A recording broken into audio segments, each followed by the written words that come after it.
iconic Statue of Liberty was sent to New York City. A new Lady Liberty is on its way to the United States of America. But has the US renewed its vows with liberty, democracy, and freedom? And can its internal and foreign policies today be considered a benchmark for the so-called free world? Soon after the Statue of Liberty was sent in 1886, Spain ceded the Philippines to the US. Seeking colonialism, the US was faced with a Filipino independence struggle. According to the US State Department, the US killed more than 20,000 Filipino combatants, and more than 200,000 Filipino civilians were killed in US concentration camps as a result of violence, famine, and disease. Despite the US playing a vital role in defeating Nazi Germany, declassified documents have revealed many of the US's scandalous dealings with the Third Reich. This includes direct collaboration from the American company IBM and its founder, Thomas Watson, that stretched into the war years. According to a Guardian investigation, George Bush's grandfather, US Senator Prescott Bush, was also a director and shareholder of companies that profited from their involvement with Nazi Germany. And finally, US government officials in collaboration with the CIA actively recruited and worked with known Nazi war criminals such as fascist ideologue Emil Augsburg, who was employed in the US's crusade against Soviet Russia during the Cold War. Despite the overwhelming victory of the Allied powers in the Second World War, the US detonated 2 nuclear weapons on Hiroshima and Nagasaki in Japan, killing more than 200,000 civilians. This remains the only use of nuclear weapons in the history of armed conflict. At the start of the 20th century, the US shaped or installed governments in many countries around the world, including neighbors Panama, Honduras, Nicaragua, Mexico, Haiti, and the Dominican Republic. During the Cold War era, the US reached its peak of foreign tampering and interventions, including the 1953 CIA-backed coup in Iran against socialist leader Mohammad Mossadegh to reinstall the autocratic Shah of Iran, and the 1961 Bay of Pigs invasion against Cuba's Castro, in addition to 638 attempts to assassinate the revolutionary leader. According to a report published in the New York Times, the US led at least 81 overt and covert known interventions in foreign elections during the period 1946 to 2000. The US's fight against communism meant that the US committed its armed forces extensively in several proxy wars, such as those fought in Vietnam and Korea.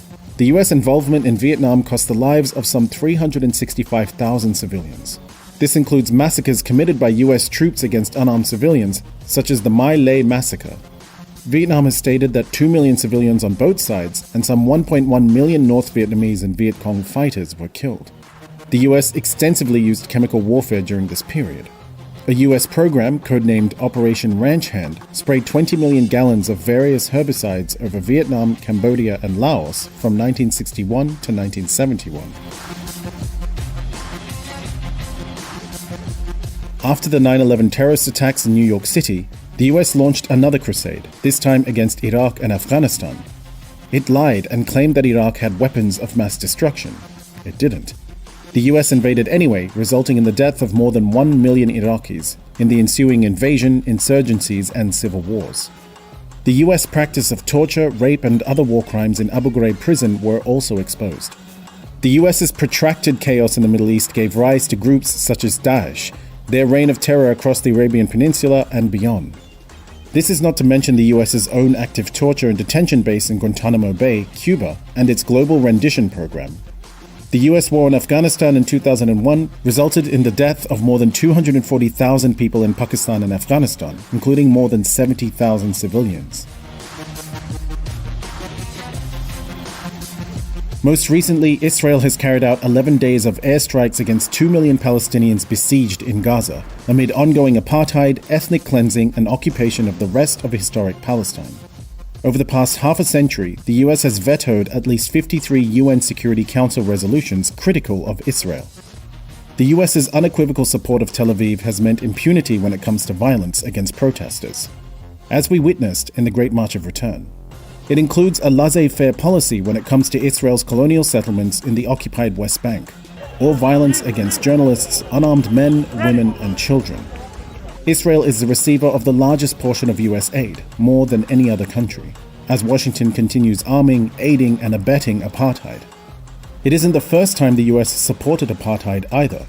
One only needs to remember that Nelson Mandela was on a terror watch list until 2008. Meanwhile, Netanyahu is left to tamper with the US, its policies, its taxpayer money, and support as he pleases. There are many more crimes if you dig deeper. And this is not only exclusive to US foreign policy, but there is also a deep internal dimension to Washington's actions. The self-proclaimed land of the free and home of the brave has turned on itself. We saw a US president incite violence and propagate hate.